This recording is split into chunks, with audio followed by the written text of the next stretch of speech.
사무엘하 21장 10절에서 14절까지 말씀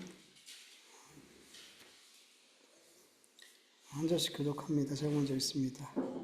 아야의 딸 리스바가 굵은 배를 가져다가 자기를 위하여 바위 위에 펴고 곡식 베기 시작할 때부터 하늘에서 비가 시체에 쏟아지기까지 그 시체의 낮에는 공중에 새가 앉지 못하게 하고 밤에는 들짐승이 범하지 못하게 한지라.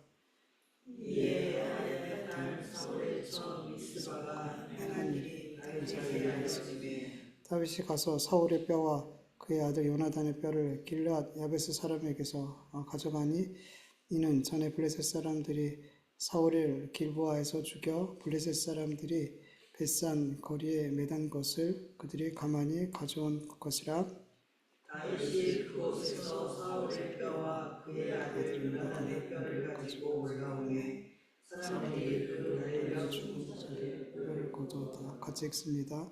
사울과 그의 아들 요나단의 뼈와 함께 베냐민 땅 셀라에서 그의 아버지 기스엘리에서 장사하되 롯 왕의 명령을 따라 행함이라.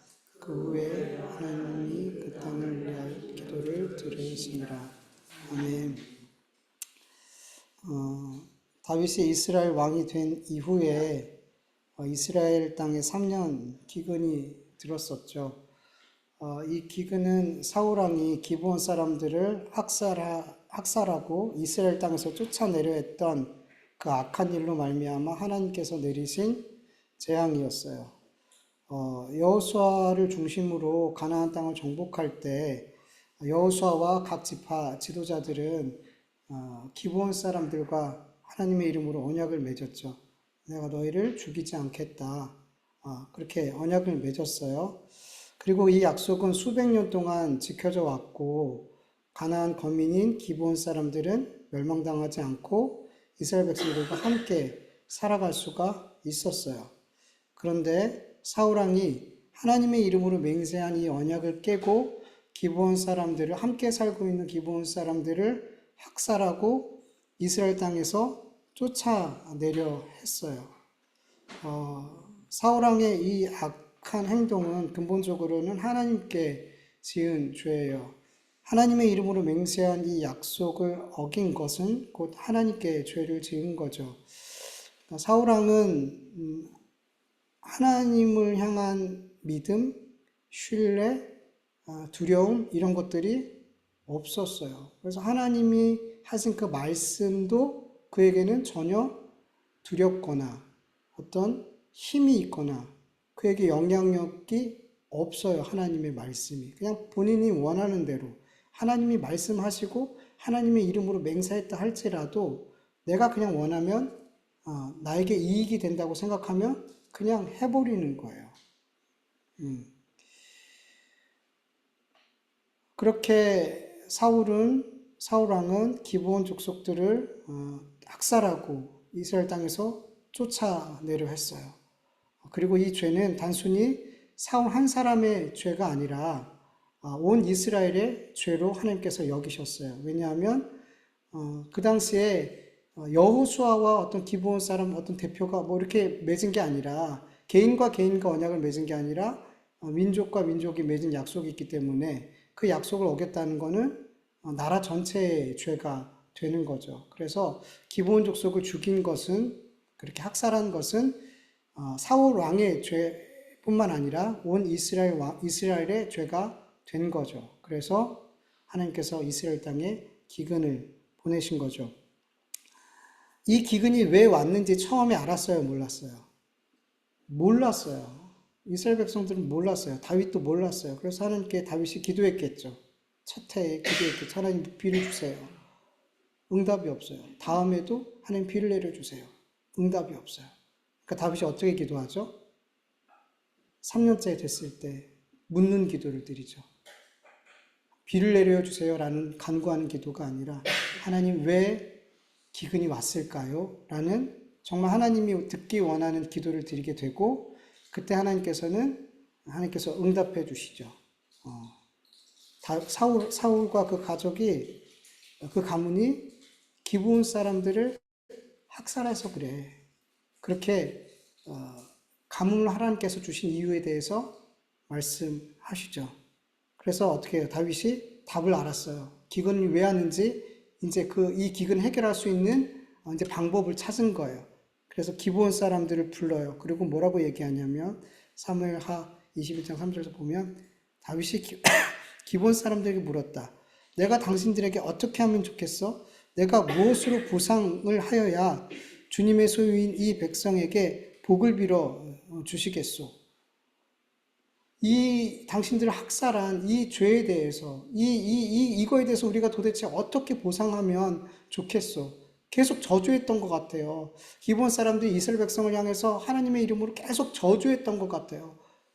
이제 저주하지 말고 우리를 위해서 좀 복을 빌어줘. 어떻게 해야 되겠어? 라고 물었어요. 그러자 기브온 사람들이 뭐라고 얘기하냐면 기브온 사람들이 그에게 말하였다. 사울이나 그의 집안과 우리 사이의 갈등은 은이나 금으로 해결할 문제가 아닙니다. 우리는 이스라엘 사람들을 죽일 생각이 없습니다. 다윗이 그들에게 물었다. 그러면 당신들의 요구가 무엇이오? 내가 들어주겠소. 그들이 왕에게 말하였다. 사울은 우리를 학살한 사람입니다. 그는 이스라엘 영토 안에서 우리를 어느 곳에서도 살아남지 못하도록 우리를 몰살시키려고 계획한 사람입니다. 그의 자손 가운데 남자 7명을 우리에게 넘겨주시기를 바랍니다. 그러면 주님께서 택하신 왕 사울이 살던 기브아에서 우리가 주님 앞에 그들을 나무에 매달겠습니다. 다윗은 사울과 그 후손들에게 개인적으로는 악감정이 없어요. 그러나 다윗은 이스라엘 향한 하나님의 징계라고 이 기근을 하나님의 징계라고 여겼기 때문에 기브온 사람들의 요구를 들어줘요. 그래서 사울의 첩 리스바에게 2명의 아들이 있었는데 이 2명을 넘겨주고 또 사울의 딸 메랍이 있었는데 이 메랍에게 5명의 아들이 있었는데 이 5명을 넘겨줬어요. 그렇게 7명을 기브온 사람에게 넘겨주게 되었고 기브온 사람들은 그들을 동시에 목매달아 죽였어요. 율법에 기록된 대로 생명은 생명으로, 눈은 눈으로, 이는 이로. 이 율법대로 그들은 그렇게 행한 거예요. 다윗이 그렇게 기브온 사람들이 원하는 대로 사울의 후손 7명을 내어주었고 기브온 사람들은 그들을 모두 다 목매달아 죽였어요. 그럼 어떻게 해야 되죠? 어떤 결과가 있어야 돼요? 비가 와야 되잖아요. 기브온 사람들이 원하는 대로 했으니까 비가 와야 되잖아요. 근데 비가 왔을까요? 안 왔을까요? 비가 안 왔어요. 비가 안 왔어요. 분명히 기브온 사람들이 원하는 대로 해서 그들의 원한은 풀렸어요. 더 이상 이스라엘 백성들 향해 저주하지 않았어요. 그럼 비가 와야 되는데 비가 오지 않았어요. 기브온 사람들과 이스라엘 사람들의 문제는 해결이 됐어요. 근데 다른 게 하나가 해결이 되지 않았어요. 그게 뭘까요? 이스라엘 백성들이 다윗이 하나님께 기도함으로 말미암아 이 오랜 3년이라는 긴 가뭄, 이 기근이라는 게 굶주림이라는 뜻이라 그랬잖아요. 이스라엘 백성들은 3년 동안 굉장히 힘들었어요. 이 굶주림으로 또 많은 사람이 죽었을 수도 있어요. 이 국가적인 재난이 하나님 앞에 기도하는 가운데 누구 때문이라는 걸 알았어요. 사울 왕과 그 가문 때문이라는 것을 하나님께서 말씀해 주셨어요. 어땠을까? 이스라엘 백성들이 그걸 알았을 때 굉장히 원망이 됐겠죠. 그 3년 동안 그들의 고생과 그 고통을 당한 것이 이 사울과 그 가문 때문이라는 것, 그 때문에 하나님께서 가뭄을 주셨다는 것을 알았을 때 굉장히 분노하고 화가 나고 그랬겠죠. 근데 여러분, 우리가 앞에서 말씀을 나눴던 것처럼 이 가뭄의 재앙은 단순히 사울 왕과 그의 가문의 죄가 아닌 누구의 죄예요? 이스라엘 전체의 죄예요. 분명 사울 왕이 자기의 욕심을 따라서 기브온 사람들을 죽였지만 이거는 민족과 민족과의 약속이 깨진 거기 때문에 이스라엘 민족이 하나님의 언약을 깨뜨린 거나 하나님의 이름으로 맹세한 이 언약을 깨뜨린 거나 마찬가지라는 거예요. 그래서 지금 이스라엘 백성들은 사울과 사울 왕의 가문을 손가락질하고 원망하고 너희 때문에 이렇게 지금 우리가 힘들었어 라고 하는 게 아니라 어떻게 해야 돼요?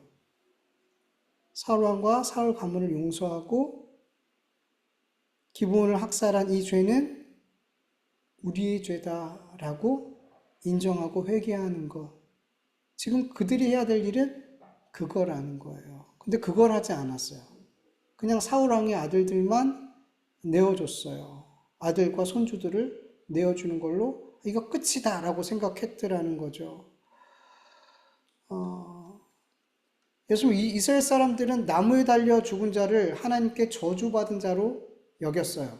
그리고 그 시체가 장사되지 못하거나 짐승에게 먹히는 것 역시도 하나님의 저주로 여겼어요. 그래서 북이스라엘 왕 가운데도 그런 일들이 있어요. 하나님께서 그렇게 예언하시고 그렇게 시체가 개들한테 뜯어먹히고 그 피를 개들이 핥아먹고 장사되지 못하고 하나님의 저주거든요. 근데 여러분 이스라엘 백성들은 그 7명의 사울의 아들들과 손자들을 내어주고 나서 목을 매달았어요. 그럼 여러분 보통은 어떻게 하냐면 나무에 달린 자들은 이렇게 저주받은 자로 여겨서 죽으면 어떻게 할까요? 바로 내려서 장례해요. 땅이 부정하게 된다라고 생각했기 때문에. 근데 이스라엘 백성들이 어떻게 했을까요? 그들이 죽었을 때 목매달은 다음에 죽었어요. 그럼 이스라엘 백성들이 어떻게 해야 돼요? 장사 지내줘야 되잖아요. 그래서 내버려뒀어요. 내버려두면 어떻게 될까요? 새가 와서 쪼아먹고 들짐승이 와서 그 시체를 먹을 거 아니에요. 그렇게 내버려뒀어요. 왜 내버려뒀을까요? 원망한 거예요.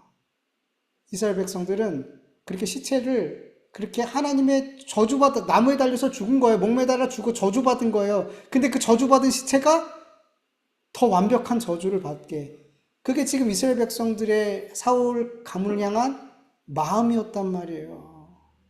그 원망하는 마음이 그들에게 있었단 말이에요. 그래서 그 시체를 안 치웠어요. 죽었는데도. 근데 어떻게 했을까요? 누가 나타나요? 리스바, 사울의 첩 리스바가 아들들이 죽자 그 앞에서 굵은 배를 펼치고 바위에 굵은 배를 펼치고 거기서 먹고 자고 하면서 자식들의 시체를 지켰어요. 새들이 와서 쪼아 먹으려고 그러면 새 쫓아내고 밤에 들짐승이 와서 끌어내서 잡아먹으려고 그러면 시체 뜯어 먹으려고 하면 쫓아내고 여인 혼자서 밤낮으로 그렇게 했어요. 제대로 먹었겠어요? 제대로 잤겠어요? 얼마나 고통스럽겠어요? 그 일을 최소한 죽은 내 자녀들이 제대로 장사 지낼 수 있게, 동물들한테 먹히지 않게, 그렇게 리스바가 했어요. 사울의 딸 메랍은 왜 안 나왔는지 모르겠어요. 뭐 일찍 죽었을 수도 있어요. 만약에 진짜 메랍이 엄마가 살아 있었다면 같이 와서 그렇게 하지 않았을까요? 아마 죽었을 것 같아요. 그러니까 그 자리에 없었던 것 같아요. 그래서 리스바 혼자서 그 시체들을 지켰던 거죠. 얼마나 오랫동안 지켰는지 100골이 될 때까지, 성경에 기간은 나오지 않아요. 그런데 그 시체가 100골이 될 때까지, 그 매달린 채로 100골이 될 때까지 지켰어요. 이렇게 보리 추수할 때니까 3, 4월 정도거든요. 그때부터 계속 지켰어요. 어떤 주석은 보통 이른 비가 10월, 11월에 오고 늦은 비가 3, 4월에 와요. 그러니까 3, 4월쯤에 늦은 비 올 때부터 이 시체를 지켰으니까 이른 비 10월 달, 11월 달까지 이 시체를 지켰다라고 주석하는 것도 있는데 그건 너무 무리한 주석이고 그렇게까지 오래 있지 않았을 것 같아요. 근데 언제 비가 왔냐 성경을 보니까 리스바가 자기 아들들의 시체를 지키고 있다는 소식이 다윗에게 들려졌어요. 그래서 다윗이 어떻게 하냐면 사울 왕과 요나단의 뼈를 가져오게 해요. 사울 왕과 요나단의 뼈는 길앗 야베스 에셀 나무 아래 묻혀 있었거든요. 블레셋과의 전투에서 죽고 나서 그 시체를 블레셋 사람들이 벳산 성벽에 박아버렸어요. 그거를 길르앗 야베스 사람들이 밤에 몰래 가서 가지고 와서 화장시키고 그 뼈를 모아서 에셀나무 아래에다 장사 지냈죠. 그렇게 초라하게 장사를 지나게 됐어요. 근데 그 뼈를 다시 가져오게 하고 이 7명의 죽은 사울의 후손들의 뼈를 다 모아다가 사울의 아버지 기스의 묘, 조상들의 묘에 정식으로 장례를 치러주게 돼요. 그때 그 이후에 하나님께서 그 기근을 끝내게 하세요. 기도를 들으시고 기근을 끝나게 하신다라고 하셨다고 성경은 말씀하고 있어요.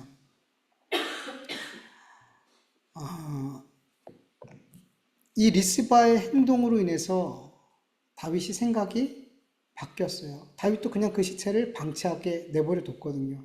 모두가 그렇게 내버려 뒀거든요. 근데 이 리스바의 행동으로 인해서 뭔가를 깨닫게 된 거예요. 그리고 이렇게 하면 안 되는구나. 왜 계속 비가 오지 않는 거예요. 기본 사람들과의 문제가 해결되는데도 계속 비가 오지 않는 거예요. 그 이유를 분명히 하나님께 기도하고 물었을 수도 있어요. 그리고 나서 이게 아니구나. 여기서 끝나는 일이 아니구나. 라고 생각했어요. 그래서 어떻게 해요? 사울과 요나단의 뼈까지 그리고 그의 모든 죽은 후손들의 뼈까지 다 모아서 정식으로 그의 조상들의 묘에 정성스럽게 장례를 지내줬어요. 이건 무슨 행동이에요? 사울과 사울 가문에 대한 용서의 행위였어요. 네. 그리고 나서 하나님이 비를 내려주시더라는 거죠. 네. 여러분, 여기서 우리는 중요한 한 가지 메시지를 생각할 수가 있어요. 여러분, 우리는 우리 삶에 너무 자주 누구 때문이야 라는 생각이 참 많이 들어요. 내가 누구 때문에 지금 이렇게 힘든 거야. 누구 때문에 내가 이렇게 망한 거야. 누구 때문에 내가 이렇게 아프고 다치고 골병든 거야. 누구 때문에. 우리 안에 누구 때문이라는 생각이 들어온 순간 우리는 그 사람을 더없이 원망하게 되고 미워하게 되고 적대시하게 돼요. 누구 때문에. 얼마 전에 엿들으려는 건 아닌데 어떤 여학생이 이렇게 분리수거하고 오고 있는데 어떤 여학생이 너무 큰 소리로 친구랑 전화해가지고 안 들을 수가 없어서 들었는데 이 친구가 이 여학생이 너무 분노하면서 얘기하는 거예요. 그 분노의 내용이 뭐였냐면 할아버지 댁에 갔다 왔는지 명절 기간이었으니까 친할아버지가 자기한테 너 때문에 너희 부모가 이혼했다라고 말을 하더래요. 그러면서 네가 부모님한테 좀 더 잘했으면 부모님 이혼하지 않았을 거야 라고 말을 하더라는 거예요. 그래서 자기가 어이없어서 그냥 네 했더라는 거예요. 여기까지 제가 대화를 들었어요. 너무 열받았는지 이 소리가 너무 크게 들려서 안 들을 수가 없었어요. 이 친할아버지는 자기 자기 아들과 그 며느리가 헤어진 원인을 그 손녀에게 있다라고 생각을 했어요. 손녀 때문이라고 생각했어요. 그 친할아버지에게 손녀는 너무 예뻐해야 될 대상이 아니라 되게 미흡고 증오하고 이런 대상이 되어버렸더라는 거죠. 그 학생의 어이없음이 저도 들으면서 저도 되게 어떻게 저렇게 생각할 수 있을까? 라는 생각이 들었어요. 저도 참 어이가 없었어요. 여러분, 아이들을 제가 부교육자 있을 때 아이들을 많이 만나면서 가르칠 때 정말 많은 이혼 가정을 만났어요. 근데 너무 황당하게 그 아이들 가운데 굉장히 많은 아이들이 나 때문에 부모님이 이혼했다라고 생각을 갖고 있어요. 정말 많은 아이들이. 전 그게 너무 깜짝 놀랐어요. 여러분, 근데 우리 알잖아요. 아이들 때문이에요? 아니에요. 아이들 때문 아니에요. 어른들의 문제지 그게 어떻게 애들의 문제예요. 근데 왜 아이들이 그렇게 생각할까요? 왜 이 친할아버지는 왜 그렇게 생각했을까요? 은연중에 부모들이 마치 아이들에게도 뭔가 잘못이 있는 것처럼 말았기 때문이에요. 그 친할아버지가 왜 그렇게 생각했겠어요? 그 부모가 마치 아이에게도 문제가 있는 것처럼 얘기했기 때문에 친할아버지가 그렇게 생각했던 거 아니냔 말이죠. 아이들이 왜 그렇게 평생 죄책감을 가지며 살아요? 부모가 은연중에 너희에게도 잘못이 있어 라고 말했기 때문이에요.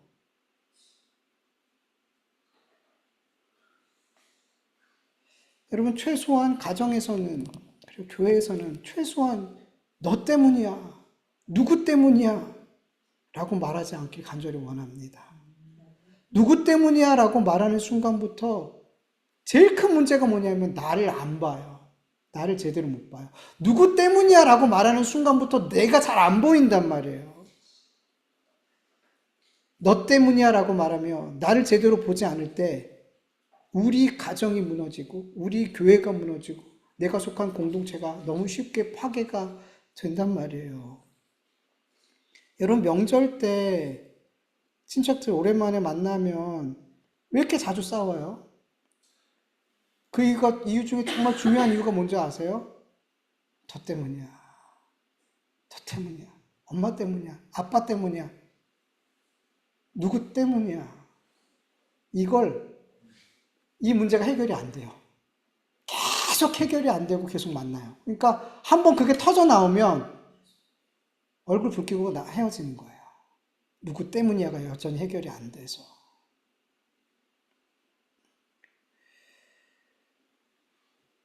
여러분, 하나님은 너 때문이야 라는 말을 정말 듣고 싶어 하지 않으세요. 정말 듣고 싶어 하지 않으세요. 여러분, 아담과 하와가 선악과를 먹었을 때 하나님께서 그들 즉시 심판하셨어요? 아니에요. 여러 번 기회를 주셨어요. 근데 아담과 하와가 그 기회를 다 놓쳤어요. 왜 놓쳤어요? 너 때문이야 때문에 놓친 거예요. 아담이 하나님께 뭐라 그래요? 하나님께서 주셔서 나와 함께 하신 여자 때문에 선악과 먹었어요. 하나님 때문에, 그리고 하와 때문에. 아담이 제일 나쁜 놈 같아요.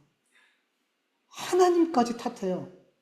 하나님이 만들어주셔서, 안 만들어주셨으면 제가 안 먹었을 텐데, 하나님이 나한테 만들어주셔서 내 옆에 두신 그 여자 때문에, 하나님 때문에 제가 먹었어요. 저 여자 때문에 제가 먹었어요.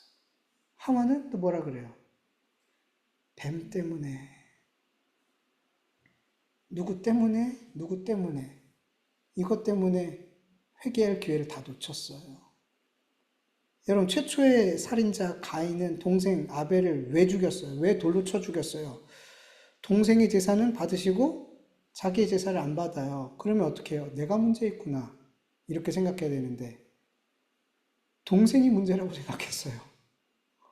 동생이 문제라고 생각했어요. 그래서 어떻게 해요? 동생을 쳐 죽여버리더라는 거예요. 하나님이 동생을 죽이려는 생각이 들었을 때 하나님이 경고하셨어요. 그러지 마. 죄가 문 앞에 엎드려 있어. 너 그렇게 하면 안 돼. 라고 하나님 경고까지 하셨는데 경고 무시하고 돌로 쳐 죽였단 말이에요.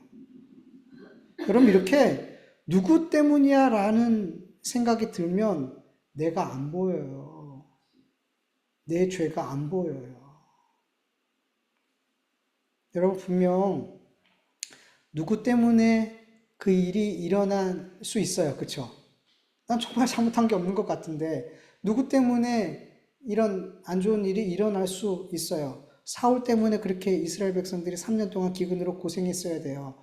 아담은 하와 때문에 선악과를 먹었고 하와는 뱀 때문에 선악과를 먹었어요. 정말 가만히 있었는데 난 먹을 생각이 전혀 없었는데 선악과를 뱀이 와서 유혹을 하고 하와가 와서 먹어보라고 하고, 그러니까 누구 때문에 그런 일들이 일어날 수 있어요. 근데 여러분, 그럼에도 불구하고 누구 때문이야 라고 생각이, 나의 죄성 그렇게 자꾸만 만들거든요. 우리 아담의 죄성이 우리에게 그대로 있어서 자꾸 우리는 누구 때문에 라고 자꾸만 생각하고 싶어 해요. 그리고 마귀도 우리를 그 생각을 자꾸만 부추겨요. 그때 여러분, 이 생각과 정말 치열하게 싸우길 간절히 원합니다. 우리가 누구 때문이야 라는 생각을 이렇게 받아들이는 순간 우리는 계속 죄를 짓게 돼요. 계속 죄를 쌓게 돼요. 그래서 그 사람에게 계속 증오와 원망과 시기와 저주가 가득한 마음을 품게 되고, 여러분 이 악한 마음이 우리 안에 있으면 그 사람에게만 죄를 짓는 게 아니라 그 사람과 상관없는 사람에게도 죄를 져요, 여러분. 내가 누군가를 향해 원망하고 저주하고 증오하는 마음이 내 안에 들어오면, 그게 계속 내 안에 머물러 있으면 그 사람과 상관없는 다른 사람에게도 악을 행한다니까요, 여러분. 우리가 죄를 품고 있으면 그 죄는 반드시 다른 누군가에게 그렇게 터져 나오게 되어져 있어요. 꼭 그 대상이 아니더라도. 그래서 하나님은 너 때문이야를 굉장히 싫어하세요. 그래서 여러분, 그리스도인들은 그 사람 때문이라고 너무나 분명해도, 그래서 그 사람을 원망해도 괜찮을 것 같고 미워해도 괜찮을 것 같은, 누구도 다 내가 맞다라고, 그 사람 탓이라고 얘기하는 상황에도 여러분, 너 때문이야 라고 말하지 않길 간절히 원합니다. 그리고 어떻게 말했으면 좋겠어요? 주님, 저 때문입니다. 주님, 저 때문입니다. 나 때문이야 라고 너 때문이야 라고 고백하기 어려운 그 순간에도 여러분, 우리는 하나님, 저 때문입니다. 저 때문입니다. 제가 기도하지 않았네요. 제가 그 사람이 그렇게 할 수 있는 빌미를 만들어줬네요. 나를 보세요. 여러분, 나를 보시면 안 나올 것 같아요? 100% 저 사람 잘못인 것 같아요? 그건 없어요, 여러분. 관계에 있어서 100%는 없어요. 나에게 잘못이 있어요. 나를 볼 때 보여져요. 저 사람이 90이고 내가 10이에요. 그러면 저 사람이 너무 커 보이니까 나는 안 보인단 말이에요. 근데 아니에요. 하나님 앞에 서면 내 문제가 보여져요. 그러면 어떻게 해요? 하나님, 저 때문입니다 라고 기도할 때 그 사람을 향한, 그 사람이 90% 잘못했다 할지라도 그 사람을 향한 원망과 미움이 내 안에서 쌓이지 않아요. 나 때문이야 라고 할 때. 그리고 그 사람을 위해서 그 사람의 그 90% 잘못을 내가 용서하게 돼요.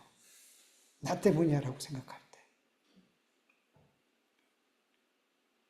그럴 때 여러분, 하나님이 우리 기도에 응답해 주세요.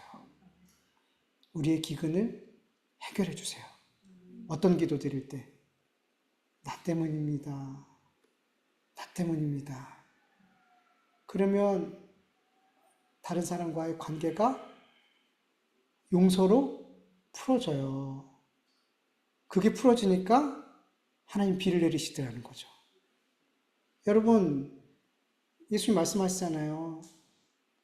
하나님 앞에 제사를 예배드리려고 왔어요. 제물 갖고 왔어요. 근데 다른 누군가와 싸우고 다툰 일이 생각이 나.